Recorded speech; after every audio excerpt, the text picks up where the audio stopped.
Champions লিগের একটা দুর্দান্ত রাত আমরা পার করে ফেলেছি, নতুন পরিচয়ের সামনে হাজির হয়েও গেছি।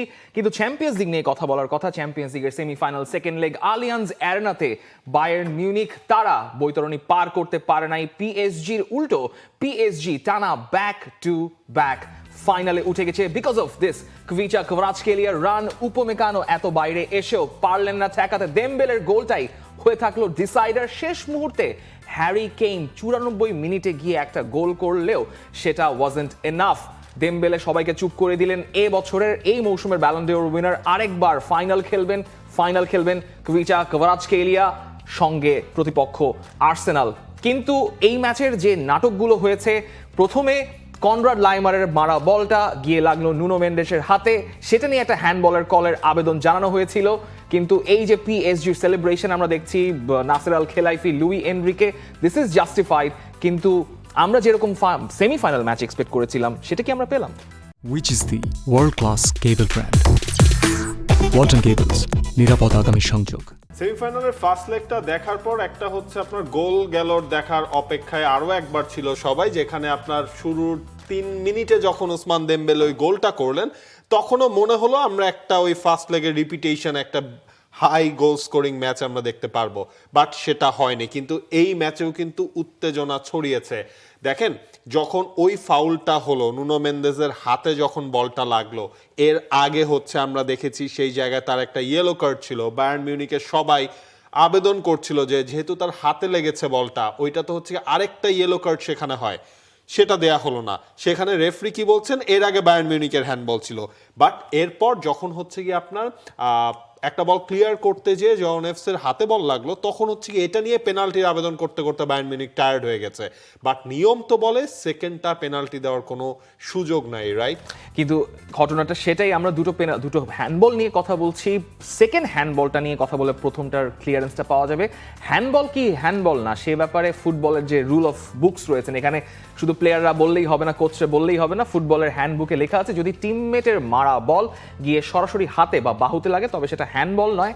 যদি না বল হাতে লাগার পর সেটা প্রতিপক্ষের গোলের দিকে যায়, অর্থাৎ যদি এটা আপনার বায়ার্নের বক্সে হতো তাহলে পিএসজি এটা মানে হ্যান্ডবল একটা কনসিড করতো। কিন্তু আবার একই সঙ্গে বল হাতে লাগার পর যদি দলটা সরাসরি গোল পায়, অর্থাৎ জোয়াও নেভেসের হাতে লেগে বলটা ধরেন যদি আপনি উসমান দেমবেলে কিংবা কুইচা কভারাজকেলিয়া পায়ে যেত, তারা গোল করতেন বায়ার্নের বক্সে গিয়ে, তবে সেটা হ্যান্ডবলে গোলটা বাতিল হয়ে যেত। যেহেতু এটা পিএসজির বক্সে হয়েছে, তারা গোল থেকে বাইরে সরিয়ে নিচ্ছিল, ক্লিয়ার করতে গিয়েছিল, তাই এটা হ্যান্ডবল না, which is a good decision from the referee. কিন্তু বিতর্কটা ওখানেই থেকে যাচ্ছে যে আপনি কনরাড লাইমারকে যখন আপনি হ্যান্ডবল কল করছেন, ওই নুনো মেন্ডেজের হ্যান্ডবলটা কলটা বাদ দিয়ে, সেখানে তো কনরাড লাইমার আসলে হাতে লাগে না, এবং সেটা রিপ্লেতে বারবার দেখা যাচ্ছিল যে আসলে ওই বলটা হাতে লাগে না। It was a clear error from the referee, এবং নুনো মেন্ডেজের ওখানে আসলে রেড কার্ড পেয়ে যাওয়া উচিত, সেকেন্ড ইয়েলো কার্ডে। এবং সেই জিনিসটা যেহেতু হয়নি, এটা নিয়ে বায়ার্নের সাপোর্টাররা তারা বিক্ষুব্ধ হয়েছে, হওয়াটাই খুব স্বাভাবিক। কারণ ধরেন বায়ার্ন তো আফসোসও করতে পারে যে তখন যদি 10 জনের দল হয়ে যেত পিএসজি হয়তো এই ফ্লেয়ারটা দেখাতে পারতো না। দিন শেষে হচ্ছে হ্যারি কেন একটা গোল করলেন, পুরো ম্যাচে কিন্তু হ্যারি কেন ওইভাবে আসলে তেমন কোনো বলের সাপোর্টও পান নাই, কোনো কিছুও পান নাই। এবং দেখেন আপনি, জায়ের এমেরিকে খেলানো হলো রাইট ব্যাক হিসেবে। টার্গেটটা কি ছিল? আমি ওই পাশে লুইস দিয়াসকে আটকাবো। লুইস দিয়াসকে আটকানোর প্রজেক্ট কিন্তু পুরোপুরি 100% সাকসেসফুলি বের করে আনতে পেরেছেন লুইস এনরিকে। যখন তিনি খেলালেন তখন হচ্ছে যে আপনার আমরা দেখলাম ভিতিনিয়াও হচ্ছে একটু ক্লোজ ডাউন করে নিচের দিকে আসছেন লুইস দিয়াসকে, মানে লুইস দিয়াস বল পেলে দেখা যায় অলমোস্ট আপনার 3 জন, মার্কিনিয়স, জায়ের এমেরি এবং হচ্ছে আপনার ভিতিনিয়া, 3 জন মিলে হচ্ছে কি আপনার তার জোনগুলো ব্লক করে দেওয়া ট্রাই করছে। এইটা একটা মাস্টার প্ল্যান ছিল এনরিকের। এবং ওভারঅল হচ্ছে পিএসজি তো ম্যাচের টেম্পোটা শুরুতেই আপনার ধরে ফেলেছে। কি করতে হবে? আপনার এই ম্যাচটাতে যে ম্যান অফ দ্য ম্যাচ হয়েছেন, সেটা খুব ইম্পর্টেন্ট একটা মেসেজ দিচ্ছে যে এই ম্যাচের টেম্পোটা কিরকম ছিল। উইলিয়াম পাচো, যিনি লাস্ট ম্যাচে হ্যারি কেইনকে ব্লক করার জন্য নিজেদের অ্যাটাকিং হাফে পর্যন্ত নেমে এসেছেন, this guy did the same thing again. Willian Pacho মানে মারও খেয়েছেন, মাথায় ব্যথা পেয়েছেন, পায়ে ব্যথা পেয়েছেন, but he defended the ball with his life. Willian পাচোর কথা বাদ দেন, তারপর লুইস দিয়াজের কথা যেটা বললেন, লুইস দিয়াজকে আটকাতে আবারও মার্কিনিয়স কিন্তু বড় দায়িত্ব পালন করেছেন। একে আপনার আশরাফ হাকিমি ছিল না, তার মানে রাইট সাইডে আপনার অ্যাটাকিং থ্রেটটা একটু কম। দেজিরে দুয়ে তো আবারও রাইট থেকে লেফটে এসে ওভারলোড করেছেন লেফট সাইডে, সেক্ষেত্রে কেভিচা কাভারাৎসকেলিয়াতে ভালো সাপোর্ট পাচ্ছিলেন। তো মার্কিনিওসের উপর যে এই ডাবল ডিউটিটা সেটা তিনি আবারও পালন করলেন, এবং একই সঙ্গে ওয়ারেন জায়ার এমেরির ভূমিকাটা তো খুবই ইম্পর্টেন্ট। যেই লোকটা গত সিজনে ঠিকমতো ম্যাচই খেলতে পারেন নাই, সেই লোকটা এই সিজনে এসে মাত্র 20 বছর বয়স ভদ্রলোকের, উনি অলরেডি পিএসজির 180-র উপর ম্যাচটা খেলে ফেলছেন, 180-র উপর ম্যাচ খেলে ফেলছেন। এই সিজনে সবচেয়ে হাইয়েস্ট অ্যামাউন্ট অফ ম্যাচ তিনি খেলছেন পিএসজি প্লেয়ারদের মধ্যে। শুধু রাইট সাইড না, তার যখন ভিতিনিয়া একটু একা পড়ে যাচ্ছেন কিংবা জোয়াও নেভেস একটু হায়ার আপে রয়েছেন প্রেস করার সময়, জায়ার এমেরি এসে সেই জায়গাটা ডিফেন্ড করে গেছেন, কিংবা বায়ার্নের মিডফিল্ডকে ওভারলোড করার জন্য, কারণ আপনি তো 4 জন মিডফিল্ডে দিয়ে খেলেছেন, ফাবিয়ান রুইজ, ওয়ারেন জায়ার এমেরি, ওইদিকে জোয়াও নেভেস এবং ভিতিনিয়া। সো সেটার সুবিধাটা পিএসজি একদম সঠিকভাবে নিতে পেরেছে, যেই কারণে লুই এনরিকের পিএসজি টানা দ্বিতীয়বার ফাইনালে উঠে গেল। এবং লুই এনরিকের পিএসজি রানটা আপনি একবার চিন্তা করুন, দেখুন লুই এনরিকে পিএসজিতে আসার পর এই নিয়ে তিনি চ্যাম্পিয়ন্স লিগের সেমিফাইনালের আগে উনি খেলেনই নাই, উনি সেমিফাইনাল পর্যন্ত খেললেন, ভাগ্যের জোরে তিনি ডর্টমুন্ডের কাছে হারলেন, সেটা না হয় বাদ গেল, লাস্ট সিজনে তিনি চ্যাম্পিয়ন হয়ে দেখালেন, যেখানে তাদের দলের সেকেন্ড রাউন্ডে ওঠাটাই একদম দুঃস্বপ্নের মতো একটা ব্যাপার ছিল। এবং এবারও এই সিজনে back to back final record for Luis Enrique's PSG. এবং এটা ধরেই নেওয়া যায় পিএসজি ফেভারিট হিসেবেই তারা ফাইনালটাও খেলবে। স্ট্যান্ড আউট যে পারফরমেন্স তারা এই 2 লেগে দেখিয়েছে।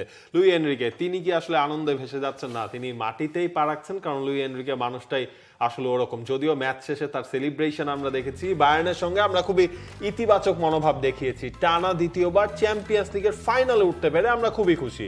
খুবই কঠিন ইন্টেন্স একটা ম্যাচ ছিল, তারা একদম সেরাটা দিয়ে ফুটবল খেলে, দল দুটোর খেলার ধরনও ছিল অনেকটা কাছাকাছি। আমরা ওপরে ওঠে প্রেস করতে পছন্দ করি, আমরা খুবই খুশি। পিএসজি আসলে ওই কাজটাই কিন্তু করতে পেরেছে। লুই এনরিকের এই কোডটা মানে আমি দিয়েছি, তাই আমি একটু ক্ষমা চেয়ে নিয়েছি। লুই এনরিকের অন্য একটা কোড দেওয়ার কথা ছিল, because the way he spoke with passion লাস্টের একটা প্রেস কনফারেন্সে যেটা দেখলাম, সেটা হচ্ছে লুই এনরিকে বলছেন ফার্স্ট রাউন্ড থেকে যারা রেইনিং ডিফেন্ডিং আনডিসপিউটেড চ্যাম্পিয়ন তাদেরকে বারবার সন্দেহ করা হচ্ছিল যে এই পিএসজি এই সিজনে পারবে না। বারবার যারা সন্দেহ করেছে তারা বলছে এই রাউন্ডে পিএসজি বাদ পড়ে যাবে, তারা এই রাউন্ডে বাদ পড়ে যাবে, বায়ার্নের সঙ্গে পিএসজি পারবে না।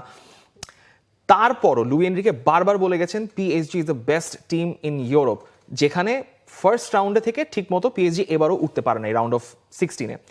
সেখান থেকে তিনি যেহেতু বলে এসছেন এবং তিনি এখনও বলছেন যে বায়ার্ন মিউনিক, আর্সেনাল আর one of the 2 best teams in Europe, তারপরও তিনি আবারও একদম গৌরবের সাথে বলেছেন যে পিএসজি এখনও ইউরোপের বেস্ট টিম। এইরকম প্যাশনেটলি নিজের মানে প্রমাণ জাহির করা, নিজেদেরকে সেরা প্রমাণ করা উইথ এভিডেন্স, যে আপনার কাছে এভিডেন্স রয়েছে, এমন না যে আমি মুখে উড়ে কথা বলে দিলাম যে আমরা সেরা দল, এরকম কেউ তো বলে না। সবাই সাথে হাম্বল হইতে চান, কিন্তু লুই এনরিকে হাম্বল না, লুই এনরিকে যেটা সঠিক সেটাই বলেন এবং প্রমাণ করে দেখাইলেন। মানে এর বাইরে কিছু বলার নেই আসলে। আসলে তো এনরিকে একটা দলকে পুরোপুরি কিভাবে বদলে দিলেন, ওই যে দেখেন মানে মেসি, নেইমার, এমবাপ্পে, তাদের ওই যুগটা পিএসজিতে শেষ হওয়ার পর তিনি হচ্ছে এমন একটা স্কোয়াড বিল্ড আপ করলেন যারা হচ্ছে আপনার দৌড়াতে বা ওই তাদের কাছে টায়ার্ডনেস বলতে কোনো ওয়ার্ড নাই।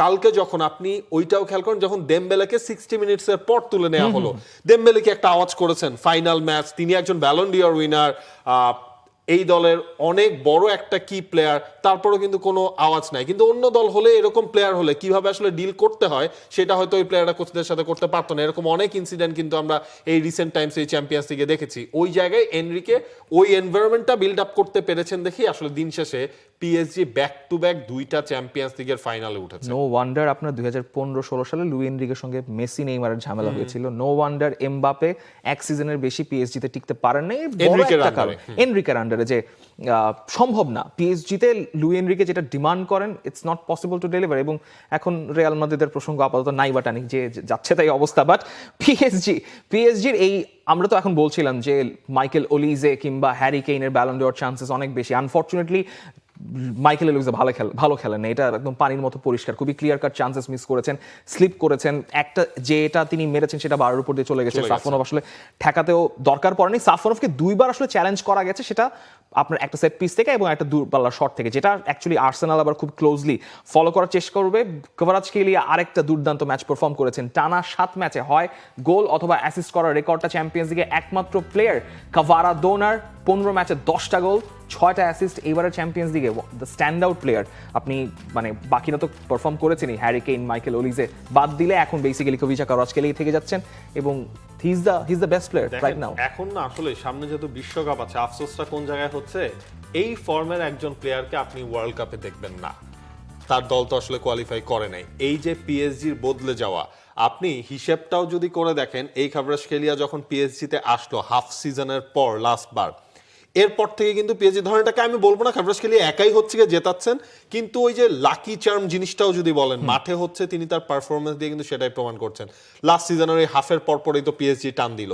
এই সিজনেও চ্যাম্পিয়ন্স থেকে যদি পিএসজির পারফরমেন্সটা দেখেন, গতকালকে তিনি যেভাবে ওই বিল্ড আপটা ছিল মনে হয় ফ্যাবিয়ান রুইজের বিল্ড আপটার থেকে তিনি একদম পুরো গতির ঝড় তুললেন।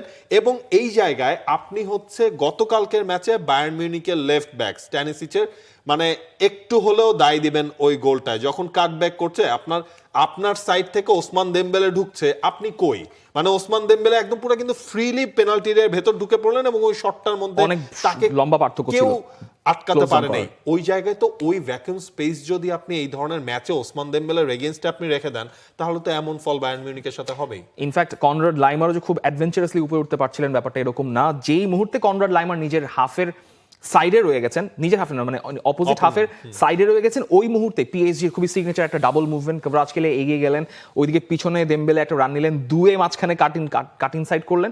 ওই টাইমটাই was the good time for Fabian Ruiz to play the ball. মানে খাভরাশকেলিয়ার পায়ে যদি আপনি 1v1 বল দিয়ে দেন, মানে আপনি জানেন হয় এটা গোলে যাবে, হয়তো ডিফ্লেক্টেড হবে, তো গোল হয়ে যাবে। সেটা খাভরাশকেলিয়া নিজেও করতে পারতেন।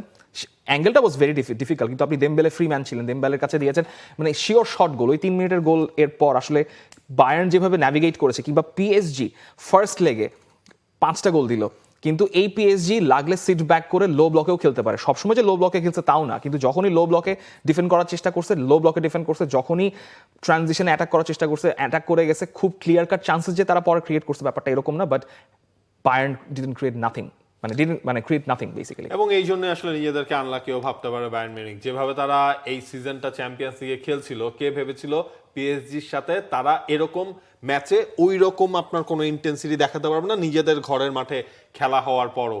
ভিনসেন্ট কম্পানি তিনি এখন এই সব হিসেব নিকেশ ভুলে সামনের দিকটাতেই তাকাতে চান। মন খারাপ করে সময় নষ্ট করার সামর্থ্য আমার নেই, আমাদের আরো ক্ষুরধার হওয়ার প্রয়োজন ছিল। পিএসজিকে শুভকামনা। আমাদের চ্যাম্পিয়ন্স লিগের এবারের মৌসুম শেষ, কিন্তু আরেকটা সুযোগ পরবর্তী মৌসুমে থাকবে, সেটাই আমার জন্য অনুপ্রেরণা। বায়ার্নের জন্য আপনার খারাপটা একটু হলেও লাগতে পারে সাধারণ দর্শকদের, সেটা হচ্ছে যে আপনার এই টিমটা আরেকটা টিম যাদের হচ্ছে আমরা শুরু থেকে বলছিলাম, আপনি হয়তো পিএসজি বায়ার্নের ম্যাচ আপনি ফাইনালে দেখতে চাইলে দেখতে পারেন, মানে ওই চাওয়াটা আপনার থাকতে পারে। বায়ার্নের যেই ধরনের ফুটবলটা এবার চ্যাম্পিয়ন্স লিগে খেলেছে, ওয়েল ডিজার্ভ টিম একটা, ডেফিনেটলি ওয়েল ডিজার্ভ টিম। আপনি অবশ্যই এক্সপেক্ট করবেন বায়ার্ন মিউনিখ যেভাবে খেলেছে ভাসো কোম্পানির অধীনে, তারা বুন্দেসলিগা জেতা তো মানে ইজি, খুবই ইজি, এবং ডিএফবি পোকালের final should be easier, but সেটা একটা ফাইনাল ম্যাচ। চ্যাম্পিয়ন্স লিগে না যেতে পারাটা অবশ্যই ভাসো কোম্পানির জন্য হতাশাজনক, বাট তিনি এটা নিয়ে ডুয়েল করবেন না, তার আসলে সময় নাই, তিনি যেটা বলেন। আমার লোকটারে এই সিজন থেকে খুবই ভালো লাগে।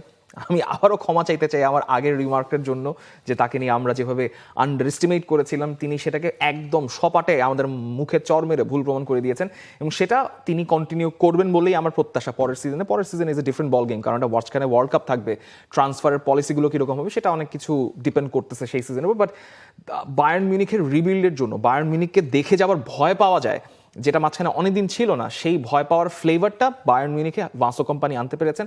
সেটা এখন সেটার উপরই হয়তো ভাসো কোম্পানি বিল্ড করতে চাইবেন। পরবর্তীতে হ্যারি কেইন ডেফিনেটলি থেকে যাবেন, পরের সিজনে থাকছেন যেহেতু কন্ট্রাক্ট আছে, এবং আমার মনে হয় যে ডিজার্ভড মানে ফাইনাল আমরা পাচ্ছি পিএসজি এবং আর্সেনালের। For more updates, subscribe to our YouTube channel and click on the bell icon. Follow us on Facebook and Instagram. Download T-Sports app to enjoy exciting games and highlights. Visit tsports.com.